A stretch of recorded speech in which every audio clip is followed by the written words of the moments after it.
Nama saya Dolvina Kum, teman-teman saya biasa panggil Doli.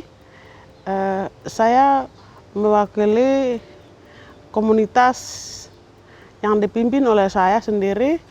Saya sendiri pendiri komunitas peduli lingkungan hidup atau biasa disebut Lepemawi di Timika. Di sana ada dua suku asli, Amungme dan Kamoro. Jadi saya dari Amungme.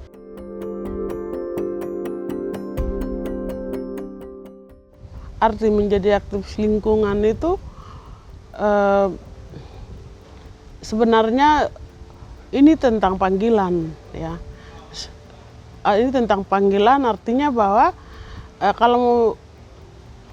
sebenarnya ini bukan kemauan saya juga, tetapi saya kadang berpikir ini panggilan tanah air.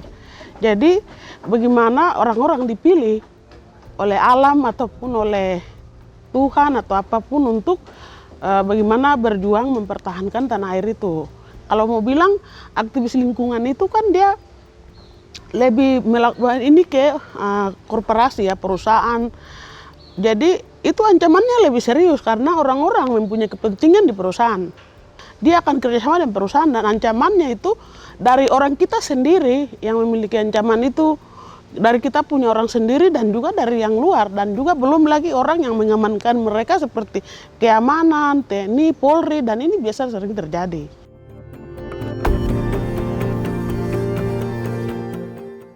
Saya pernah tahun 2020 ditangkap itu saya dituduh mobilisasi massa dan melakukan aksi.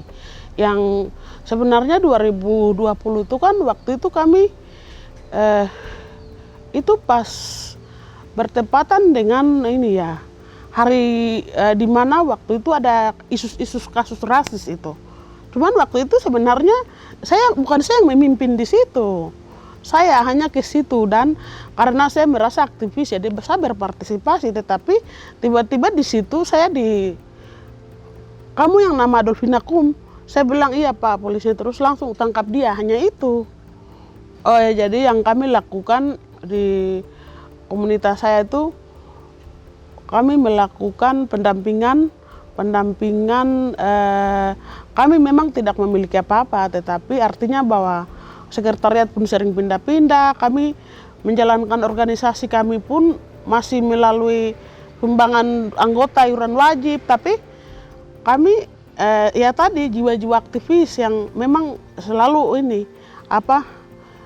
tidak melihat ketidakadilan itu, macam kami tidak tenang. Jadi kami melakukan pendampingan terhadap mama pasar, kalau di Sapu daerah sana bilang, macam mama yang tidak bisa membawa hasil kebun mereka atau pinang yang tradisional orang Papua punya, ya.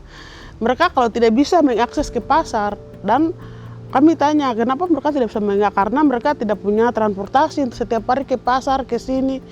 Di situ ada pengembangan ekonomi. Kami mulai mendorong supaya bagaimana mama-mama ini diberikan uang agar mereka bisa, dan memang itu baru 15 orang yang dibantu. Ada mama-mama perempuan-perempuan itu kemarin tahun 2024 dibantu.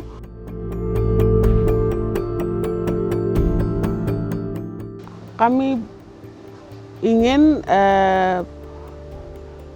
funding yang bisa mendukung kami untuk supaya kami di Timika itu bisa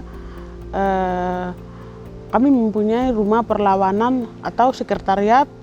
Jadi di situ mungkin yang tadi saya bilang bahwa ada perempuan-perempuan yang ada komunitas-komunitas perempuan yang mereka sebenarnya itu sudah mereka sudah advokasi persoalan mereka sendiri, tetapi selama ini mereka tidak paham saja. Dan ketika saya tadi bicara bahwa ketika saya memberikan kapasitas building atau pengembangan kapasitas, mereka baru sadar ternyata di seluruh dunia itu ada perempuan kayak mereka. Dan saya mau di situ kami berkumpul di satu rumah dan selalu berbagi cerita, dan mereka mengembangkan kreativitas mereka. Cuman kami kadang sulit untuk mengakses itu.